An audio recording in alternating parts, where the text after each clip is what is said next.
السلام علیکم ورحمۃ اللہ وبرکاتہ۔ آپ نے جو مسئلہ پوچھا ہے کہ ٹائی باندھنا کیسا ہے،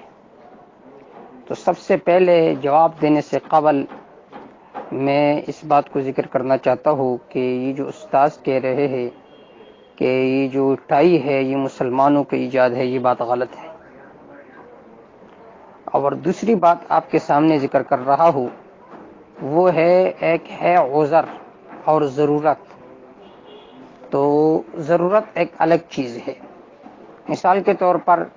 جو تصویر پرنٹ پر نکالی جاتی ہے یہ بالاتفاق حرام ہے،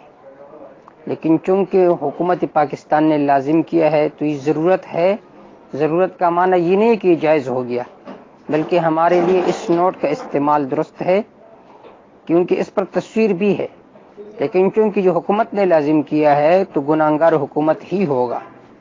تو اسی طرح مذکورہ صورت میں جو ٹائی ہے یہ اس ادارے والے نے لازم کیا ہے، تو اس ادارے کے جو پرنسپل ڈائریکٹر ہے اسی پر ہی اس کا گناہ ہوگا۔ اب آپ کو میں جواب دے رہا ہوں کہ یہ جو ٹائی ہے اس کی شرعی حیثیت کیا ہے۔ تو ایک کتاب ہے انسائکلوپیڈ یا پیڈیا برمانیکا، جب یہ پہلے ایڈیشن اس کا شائع ہوا تو اس میں ٹائی کے متعلق بتایا گیا کہ اس سے مراد وہ نشان ہے جو صلیب مقدس کی عدالت کے علامت کے طور پر عیسائی گلے میں ڈالتے ہیں، لیکن بعد کے ایڈیشنوں میں اس کو بدل دیا گیا۔ اگر یہ بات ثابت ہو جائے صحیح طور پر تو اس کا مطلب یہ ہے کہ جس طرح ہندو مذہب کا شعار زنار ہے، اس طرح ٹائی عیسائیوں کا مذہبی شعار ہے، اور کسی قوم کے مذہبی شعار کو اپنانا نہ صرف ناجائز بلکہ اسلامی غیرت و حمیت کے خلاف ہے۔ تو اس بات سے تو یہ واضح ہو گیا کہ ٹائی پہننا حرام ہے کیونکہ جب عیسائی مذہب کا شعار ہے، لیکن دوسرے علماء کا کہنا یہ ہے کہ یہ بات ابھی تک محقق نہیں ہوئی ہے کہ عیسائی اپنے مذہبی شعار یا عقیدہ صلیب کی بنا پر ٹائی کے استعمال کرتے ہیں۔ تو اب دو باتیں ہو گئی ہے۔ تو اب ٹائی ایک وقت میں نصارہ کا شعار تھا، اس وقت اس کا حکم بھی سخت تھا، لیکن چونکہ اب ہم دیکھتے ہیں بلاد میں عرب میں بھی غیر عرب میں بھی اب غیر نصارہ بھی بکثرت ٹائی استعمال کرتے ہیں۔ اب اس کے حکم میں تخفیف ہے، اس کو شرک یا حرام نہیں کہا جا سکتا ہے،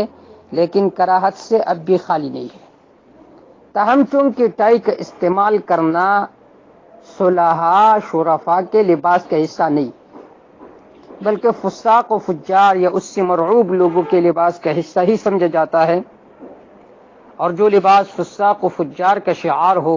یا اس میں ان کے ساتھ مشابہت ہو تو اس کے استعمال درست نہیں ہوتا۔ احادیث میں کفار و فساق کی مشابہت سے صراحتاً منع آیا ہے، لہذا ٹائی کے استعمال کراہت سے خالی نہیں، اس کے پہننے سے اجتناب ضروری ہے، کیونکہ حدیث پاک میں آتا ہے من تشبہ بقوم فہو منہم، مرقات المفاتیح میں ہے کہ من تشبہ نفسه بالکفار، جس نے اپنے آپ کو مشابہ کفار کے ساتھ مثلا فی اللباس وغیرہ